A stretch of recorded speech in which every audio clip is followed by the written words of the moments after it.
بمحمد خطر المحامد يعظم بمحمد بسم الله الرحمن الرحيم.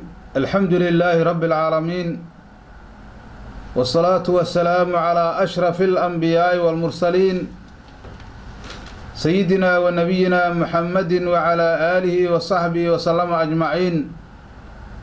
قال الله تعالى في كتابه العزيز: فأقيموا الصلاة إن الصلاة كانت على المؤمنين كتابا موقوتا. وقال تعالى: وأقم الصلاة إن الصلاة تنهى عن الفحشاء والمنكر. صدق الله العظيم. ولا ليال درسينا أن دينيغاهو وهو كساب سيهي صلاة أو مركاسة ركن من أركان الإسلام. إسلام مركاسنا ركن قلبات وين أركان الإسلام بعد الشهادتين. markii tawxiidka laga soo tago arkaanul islaam oo markaasi shahaadateynki iyo salaadii iyo zakadii iyo soonkii iyo xajki ah oo nabigeenu yiri calayhi salaatu wasalaam: buniya al-islaamu calaa khamsin shahaadati an laa ilaaha illa allah wa anna muhammadan rasuulullah wa iqaami as-salaah wa iitaa'i az-zakaa wa sawmi ramadaan وحج البيت من استطاع إليه سبيلا. بركة صلاة وحوية وركن وين أو أركان الإسلام كمذا وليبا ركن قلبات وهي قد وانتهي أركان الإسلام أيضا حق مركزي كحك تدرجة شهادتين انت كالانتودنا كفضل بدن. وهي صلاة ودوانتها أركان الإسلام. صلاة مركي الله فرض يلي ونبقى عليه الصلاة والسلام هبينك ليلة الإسراء والمعراج هذه نبقى عليه الصلاة والسلام لغصه فرض يلي أيضا حديث دار وكور رمايو مراحيش مركز نبقى عليه الصلاة والسلام لمرسيي يا مركي الضنبا انت لغصه كوبي أو شنطان صلاة هذا إنو دكانينا مركز هذا صلاة وحوية maalintii oo habeen iyo maalin ah 24 saac 5 jeer ayaa salaad farada ay qofka ku soo noqonaysaa oo waxa weeye 5 jeer ayaa maalintii ay qofka salaadu ku soo noqonaysaa.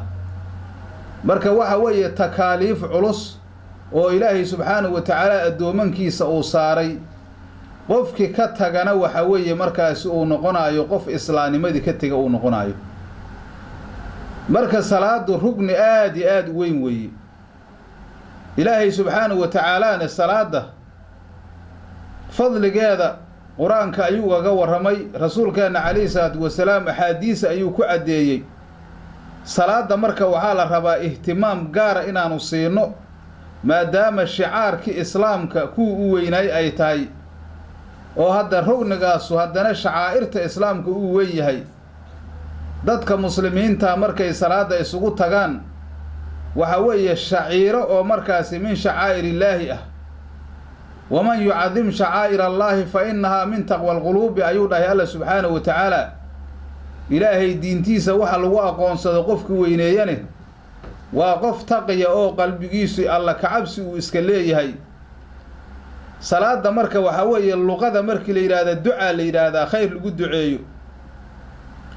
شرعنا وحال إلى أقوال وأفعال مفتتحة بالتكبير مختتمة بالتسليم بشرائط مخصوصة.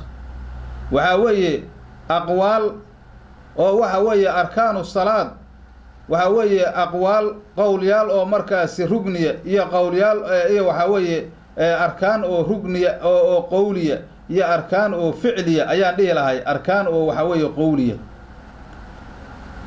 taasoo markaasi waxa weeye 5 gaaraysa. inta kale intoodna arkaanu salaad waxa weeye noqonaysa afcaashay noqonaysa afcaasha ayaa badan. walow markaasi culamaul islaam ama fuqahadu arkaanta markaasi qolaba si ay u tiriyaan laakiin shay iska mashhuura oo la yaqaan weeye. laakiin anagu hadda darsigeena waxaan uga hadlaynaa fariidatu salaad iyo wa fadaa'ilha. waxa kale oo qaadan doonaa darsi kale oo kan la xiriira oo asaguna isla salaada ka hadlaaya fadaa'isha salaada markaas asaguna qayb ka sii ah si waxa weeye qofka muslimka ah oo rugnigaas weyn gudanaya oo mar walba uu ku soo noqonayo uu ogaado ihtimaamka ama muhiimadda markaasi uu leeyahay rugnigaas uu iska leeyahay. horta marka ugu horeysa waxa weeye salaada ilaahay subxaanahu wa tacaala ummaddiisa ayuu ku farad yeelay oo ilaahay wuxuu dhahay subxaanahu wa tacaala fa aqiimu salaa, salaada ooga ayuu dhahay. iqaamadan waxay keenaysaa salaada waxay iska leedahay arkaana iska leedahay, waxay iska leedahay shuruuda iska leedahay, waxay iska leedahay aadaabi iska leedahay, waxay iska leedahay hay-aad. waxa salaada markaasi ku jiroo dhan markii lala yimaado ayaa iqaamo la yidhaah. ilaahayna aqiimu salaata ayuu dhahay iyo aqimi salaata, ee salaada dukada lama dhihin. salaada marka waxa weeye in waxaasoo dhan markii lala yimaado salaad oo markaasi saxa ay noqonayso oo ajirkeedu uu kaamil yahay ayaa la ogaanayaa. haddii marka arrintaas laga tagone salaad naaqisa ay noqonayso qofkiisi faa'iido badan aanan u yeelanaynin, sida hadda insha allahu tacaala aan duruusta soo dambo soo socoto aynu ku qaadan doono. marka ilaahay subxaanahu wa tacaala salaada aqiimu salaa ayuu dhahay. amarkan wujuub weeye, waa amrun lilwujuub weeye. marka wuxuu haddana faa'iideynayaa salaadu faral inay tahay oo qof kasta oo muslima oo mukallaf ah salaadu faral ayay ku tahay, waajib oo markaasi oo waxa weeye rugnin min arkaan alislaam weeye. oo weliba hadda marka haddii alla yidhaahdo duruusteenna dambaanu ku qaadan doonaahe aqwaasha culamaa'ul islaam iyo ahlulmadhabku waxa salaada ay ka yidhaahdeenna waanu ku tegi doonaa. qofka salaada ka taga inuu maaragtay muslim yahay, inuu gaal yahay, wixii markaasi lagu kala tegey iyo qofka ka tegaaya qaybaha uu yahay ayaan ayada laftirkeedaanu qaadan doonaa haddii alla yidhaahdo. hadda salaaddii markii la isfaray oo ilaahay subxaanahu wa tacaala aqiimu salaa uu dhahay, inna asalaata kaanat cala almu'miniina kitaaban mawquuta ayuu dhah ilaahay. salaadu dadka mu'miniintaa waxay ku tahay dushooda oy weligeedna iska ahaanaysaa mid maaragtayaa lagu qoray oo faral ah, haddana waqti iska leh. salaaddu waxa weeye awqaaday iska leedahay, awqaad la yidhaha awqaatu salaad oo 5 ah. 5taas salaadood 5 waqti ayay iska leedahay. salaad haddii waqtigeeda laga hormariyo ansaxaysa ma jirto. haddii laga gadaal mariyoon cudur uusan jirna sidaasoo kale weeye. waxaa la rabaa salaadaas 5taahu 5 waqti oo markaasi mu'aqada weeye. ilaahay qur-aanka wuxuu leeyahay horta marka hore waa maktuubo oo kitaabantaas waxa weeye waa maktuubo weeye. haddana waa mawquuto, waa faral oo daatu waqtin ah weeye. haddana markaasi waqtigaas ayaa lagula imaanayaa. taas hadda laftirkeedu marka ilaahay uu leeyahay kaanat cala almu'miniina kitaaban mawquuta, salaadu haddana faral inay tahay ayaa markaasa haddana ilaahay subxaanahu wa tacaala uu ku caddaynayaa. marka waxaa kaloo alla dhahay subxaanahu wa tacaala aayaddaa suuratu nisaa ay ku jirtaahe suuratu lcankabuud ilaahay wuxuu yidhi wa aqimi salaata ina asalaata tanhaa cani alfaxshaa'i waalmunkar. aayaddan iyaduna waxay faa'iideynaysaa salaada faralnimadeeda. waxaa kalooy faa'iideynaysaa salaada faa'iidada iska leedahay. salaada haddii la dukado faa'iidada laga helaayo oo ilaahay wuxuu yidhi subxaanahu wa tacaala wa aqimi salaa, salaada oog ayuu dhahay. salaada arkaanteeda iyo shuruudeeda iyo aadaabteeda wax walba kula imow. maxaa yeela inna salaata tanhaa cani alfaxshaa'i waalmunkar, salaada haddii lala yimaado oo si maaragtaya wanaagsan loo kaamila loola yimaado oo loo dukado waxay keenaysaa salaadaas qofka musalliga ahoo dukanaya inay ka reebto dembiga faaxishada ah sida zinadoo kale iyo dembi kastoo fool xun. munkarku waa caam weeye, dembi fool xun oo dhan inay ka reebto ayay u keenaysaa. laakiin waxaa ilaahay uu ka hormariyey inna aqimi salaa, salaada markaas in lala yimaado oo si waafiya loola yimaado arkaanteedii iyo shuruudeedii iyo aadaabteedii hay-aadkeedii marka lala yimaado ayaa faa'iidadeedu waxay noqonaysaa qofka inay markaasi faaxishada iyo munkarka ay ka reebto. marka haddaba marka ilaahay uu leeyahay subxaanahu wa tacaala inna asalaata tanhaa cani alfaxshaa'i waalmunkar, waxa weeye salaada faaxishada iyo munkarka reebaysa waa salaada markaasi ay kaamil u tahay shuruudeedu arkaanteedu ay kaamil u tahay oo khushuuc awalkeeda ilaa aakhirkeeda lagu khushuucsanaado haddana waxa weeye qalbi khaalisa lagu dukado oo ilaahay daraaddiisa loo dukanayo oo alla subxaanahu wa tacaala camalka loola jeedo sidaas ayaa markaasaa laga wadaa faa'iidadii marka salaaddii haddii si wanaagsan loo dukado ka dhalatayaa waxay noqotay ilaahay inuu yidhi subxaanahu wa tacaala ina asalaata tanhaa cani alfaxshaa'i waalmunkar oo qofka salaada dukaday ayay faaxishada iyo munkar ka reebaysaa arrintaas marka waxaa weeye masiye oo kulliya lisalaad weeye waxaa weeye salaada qofka akhlaaqdiisaa toosaysa markuu qof musalliya yahay waxaa markaasi waxa weeye wanaagsanaanaya xataa caafimaadkiisa sixatuljismiga kusoo jirkaa ku caafimaadaya maxaa yeele culummadu waxay yidhaahdaan inna man yuxaafidu calayha ya'manu min maradi dahri wa tasallubi sharaayiin waxay yidhaahdaan qofka oo maaragtay salaada ilaaliya wuxuu ka aamin noqonayaa cudurka dhabarka ku dhaca ayuu ka aamin noqonayaa cudurka markaasi asaguna maaragtay ku dhaca waxa weeye keliyaha ku dhaca amase markaasi ku dhaca xameetiyaasha ku dhaca cudurradaas xataa oo markaasi uurku jirka ku dhaca bacdi badan oo ka mida ayaa salaadu haddana daawo u tahay maxaa yeele salaada waxaa ku sugan xarako oo markaasi jirka dhammaantiis qofku markuu salaada dukanaya jirkiisoo dhammaa xarakaadaya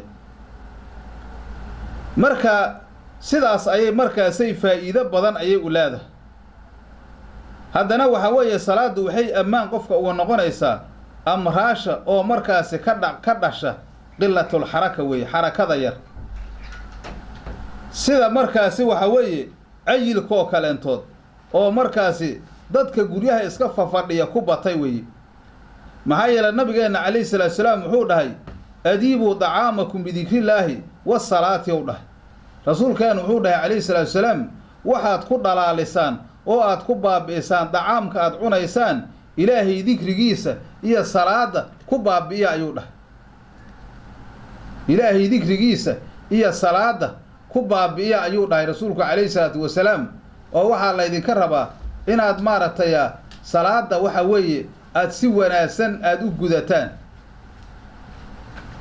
marka hadda qofku haa weeye markuu salaada uu dukanaayo cuntada markuu cuno bacdigeeda ee markaasi salaaddii uu la yimaado oo salaaddii uu dukado ilaahay ou xuso waxaa markaasi dacaamka ou cunay ayaa xataa baaba'aya oo jidhka ku baaba'aya walaa tanaamuu calayhi weeye dacaamkaa ku seexana fa taqsuwa quluubukum laabtiinu ay engegta marka waxaa la rabaa markaasi dacaamka inaan lagu seexanin markaad wax cunto waa inaad salaad dukato ilaahay aada xusto si waxaa weeye dacaamkaasu halmi oo u helo dacaamka u baaba'o dadkan hadda masalanba waxa weeye oo cilmaaniyiinta ama dadkan maaragtay salaada aan dukanin oo gaalada waxa weeye waxyaabo waxay sameeyaan jimicsi iyo jariisiko wax wadan iyo xarakaaday sameeyaan hadda waxa weeye qofka muuminka oo musalliga ah xarakaadkaas waxaa uga khayr badan meeshii uu ku bixi lahay salaada inuu ku bixiyo hadduu salaad la yimaado oo ilaahay subxaanahu wa tacaala xuskiisa uu badiyo oo daacada ilaahay uu badiyo waxaa imaanaysa inuusan waxaasoo dhanba uusan u baahnaanin ileen ayagu waxa weeye salaad ma dukanayaan markaasay waxa weeye xarakadiina way doonayaan inay sameeyaan marka hadda adugu waxaa samaynaysaa xarako ilaahay subxaanahu wa tacaala aad ku xusayso taasaa marka waxaa kaaga dhalanaya faa'iido fara badan oo aan la soo koobi karin marka ilaahay wuxuu dhahay inna salaata tanhaa cani alfaxshaa'i waalmunkari u dhahay salaaddu waxay reebtaa faaxishada iyo munkarkay reebtaa hadda waxa ay culummadu yidhaahdeen aayaddatan waxaa lagu cileeyey salaada markay salaad oo kaamila ay tahay ayay faaxishada iyo munkarka marka hore reebaysaa waxaa la yidhi waxaa laga yaabaa in la arko dad salaada dukanaya isla markaasna faaxishadii munkarkii aan ka haraynin oo faaxisho iyo munkarku dhex jira in la arko ayaa dhici kartaa la yidhi saa la yeelayaa culummadu waxay yidhaahdeen ileen ilaahay subxaanahu wa tacaala qowlkiisu run weeyo alla wuxuu dhahay inna salaata tanhaa cani alfaxshaa'i waalmunkari u dhahay way yidhaahdeen salaada oo munkarka iyo faaxishada ilaahay uu ku reebaayo waa salaada maqbuulada ahay dheheen. Salaada markii qofka laga aqbalo faaxishada iyo munkarka ayuu ka harayaa. marka faaxishada iyo munkarka salaada reebaysaa salaada maqbuulada weeye. qofka haddii salaad uu dukanayo macaasidina oo ku dhex jiro waxaa la ogaanayaa qofka salaadiisa inaan la aqbalin baa la ogaanayaa. علشان إلهي وحو ليه سبحانه وتعالى بالنص القرآن وكليه إن الصلاة تنهى عن الفحشاء والمنكر ودع الله سبحانه وتعالى. مركا دي صاحي الصلاة دي فاحشة دي منكر كي ريبيسا الله وليه وريبيسا لكن لابد وحا صلاة صلاة مقبولة إنيتها.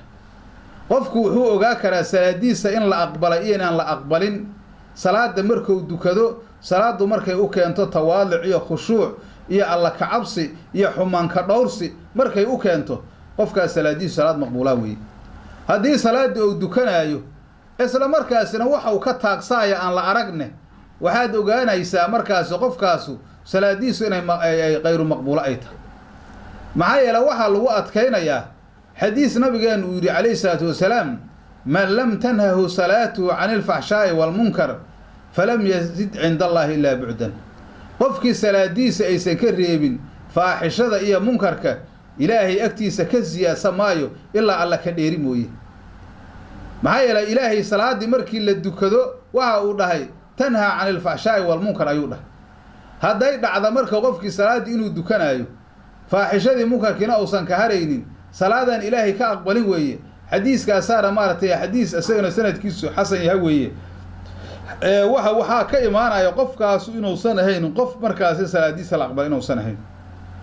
marka walaalayaal salaadu waa shay aad muhiim ah. qofka muslimka salaada waa inuu ku dadaalo arkaanteeda uu ilaalishaa hay'aadkeeda uu ilaalishaa aadaabteeda uu ilaalishaa shuruudda waa inuu ilaaliyaa dahaarada waa inuu ilaalishaa wax badan salaada waa inuu ilaalishaa oo salaad oo markaasi ilaahay subhanahu wa ta'ala oo rafcinaayo oo maqbuula ah inuu la yimaado oo salaada aad loo dhisaa loo baahan yahay. salaada ayagoo darfa go'an oo baaba oo wax kasta ay ka halaysan yihiin hadii la dukado salaadaas waxba tari mayso.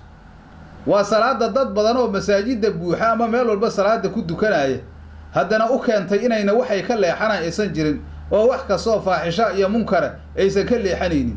waxaa yeelay salaadooda ilaahay kama aqbalin subhanahu wa ta'ala saasa leeyahay. salaada marka waa sidaas oo ilaahay subhanahu wa ta'ala ayaa maaragtay salaada sidaas nooga dhigay. hadii aan dukano waxa ilaahay nooga reebay subhanahu wa ta'ala munkarka iyo faaxishada ayuu ilaahay nooga reebay. maxaa yeelay rasuulkeena kaleey salaatu wasalaam wuxuu dhahay 5 salawaatin iftaradahunna Allahu azza wa jalla man ahsana wudu'ahunna wa sallahunna liwaqtihinna wa atamma ruku'ahunna wa khushu'ahunna كان له على الله عهد أن يغفر له ومن لم يفعل فليس له على الله عهد إن شاء غفر له وإن شاء عذبه. حديث أبي داود النسائي وريين. وأورث الرسول كان عليه الصلاة والسلام 5 صلوات أيا إلهي سبحانه وتعالى فرض يلي. حديث كان مركزنا وهو عدينا حديث دير بعض كمذا وي وهو مركز عدينا يا صلاة فرض لماذا هذا أيو عدينا يا marka waa soo dhahay rasuulku kaleey salaatu wasalaam man ahsana wudu'ahunna 5 salaadood weesadooda qofka wanaajiya isbaaqul wudu inuu la yimaado. weesada horta markaasi waxay iska leedahay faraa'il oo furuudul wudu ayaa jira iyo sunanul wudu ayaa jira. inuu maartay furuush iyo sunanti uu la yimaada weey. markaas ayaa weesadii horta laga bilaabaya. weesadii ay wanaajiyo rasuulku kaleey salaatu wasalaam وصلاهن لوقتهن. هذا لا 5 صلوات وقتigooda ku dukada oo waqtiga salaada ilaaliya. واتم ركوعهن ركوعooda taamiya iyo khushuucahunna khushuucooda. waxa weeye arkaanti iyo hay'aadki in la iska doonayo ayaa laga qaadanaya. kana lahu ala Allah ahdun. ilaahi subhanahu wa ta'ala ballan ayu ilaahi subhanahu wa ta'ala u qaaday oo ah an yaghfira lahu ilaahi inuu dhaafaayo. qofka salaada saas ku yimaada كان له عند الله وعد بالغفران. إلهي أكتيس وكليه يبوه الله سبحانه وتعالى ويبوهي إنه مارت يدين بيس دافايو. ومن لم يفعل قف كان ساسا مينين oo salaadi مثلا بوحوي ويسدي ما وناجين وقتي يكون مدكنين rukuuci iyo sujuud iyo arkaantii dhammeeday oo salaadu iska laheeda ma uusan taam yeelin salaad oo jajaban ayuu dukaday qofkii sidaas aanan samayno dha rasuulku calayhi salaatu wasalaam falaysa lahu cala allaahi cahdu ilaahay agtiisa ballan uma yaalo ballan markaasi waxaa weeye salaadaas oo markaasi ku liibaanayo oo uu ku koraayo ilaahay agtiisa uma yaalo in shaa qafara lahu ilaahay hadduu doono u dhaafa wa in shaa cadabahu hadduu doono ilaahay waa cadaabaya saasaa meesha taala marka meeshaas taariku salaadka si gaar ayaan uga hadli doonaa haddii alla yidhaahdo marka waxa weeye qofkaas wuxuu ku jiraa taxta almashii'a wax la yidhaahdo ayuu ku jiraa oo ilaahay inuu u dhaafo iyo ilaahay inuu cadaabo ayuu u dhexeeyaa hadda midaad noqonaysa ma taqaanide inaad salaadii aad maaragtay weesadeedii wanaajisid waqtigeeda aad ilaaliso arkaanteeda aad ilaaliso hay-aadkeeda aad ilaaliso taas ballan ayaa ilaahay subxaanahu wa tacaala ugu qaaday rasuulkiisu qofku inuu ilaahay agtiisa uu liibaanayo oo salaadaas salaada uu ku kore ay noqonayso marka sidaasaa waxaa loo baahan yahay salaaddii in loo ilaaliyo xadiiskaasna waxaa weeye xadiis abi daa-uudna sunankiisa uu ku wariyey nasaa-ina wariyey xataa imaamu maalik wuxuu ku wariyey kitaabkiisa muwada'a sanad saxiixa ayuuna ku wariyey marka sidaas ayaa waxaa weeye salaaddii farad u tahay in loo ilaalishana ay u baahan tahay xadiis kale oo saxaabiga la yidhaha abi qataada laga wariyey ayaa wuxuu ahay inuu nabigeenu dhahay calayhi salaatu wasalaam xadiisu qudsiya qaala allaahu caza wajalla ilaahay wuxuu yidhi innii iftaradtu calaa ummatika 5 salawaati nebi moxamedow ummadaada waxaan ku farad yeelay 5 salaadood wa cahidtu cindii cahdan ballan ayaana agtayda u dhigay oo ah annahu man jaa'a yuxaafidu calayhinna qofkii salaadahaas la yimaada asagoo ilaalinaaya liwaqtihinna waqtigooda waqtiga dhowraaya adkhaltuhu ljannata janno ayaan gelinayaa marka hadda wacdiga ilaahay oo runtaa iyo rasuulka calayhi salaatu wasalaam salaada markaasi jannada lagu gelaayo waa salaada la ilaaliye weeye sidaan haddana aan soo marnay salaada markaasi oo waxa weeye munkarka iyo faaxishada reebaysa inay ayaduna tahay salaada markaasi la hagaajiyey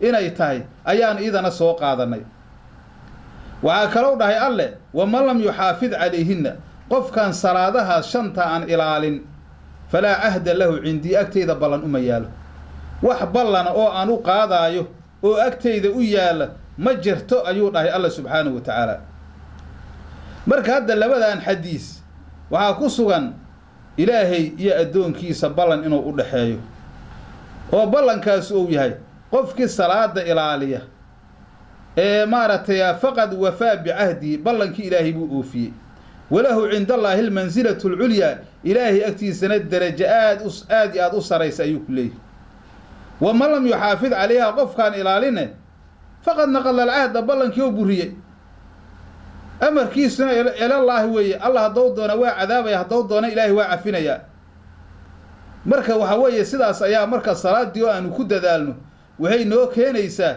ilaahay agtiisa ballankiisa inuu maalinta qiyaame noo oofinaayo oo salaadaas markaasi salaad jannada na geysa inay noqonayso oo sabab noogu noqoto marka hadda darsigii salaada markii la yidhaahdo faradnimadeeda iyo bacdi falaa'isheeda ka mid ah darsigii koowaad oo salaada intaas ayuu noogu egyahay darsiga labaadna falaa'isheeda ayaan uga hadli doonaa wabilaahi towfiiq wasalaamu calaykum waraxmatullaahi wabarakaatu بمحمد خطر المحامد يعظم بمحمد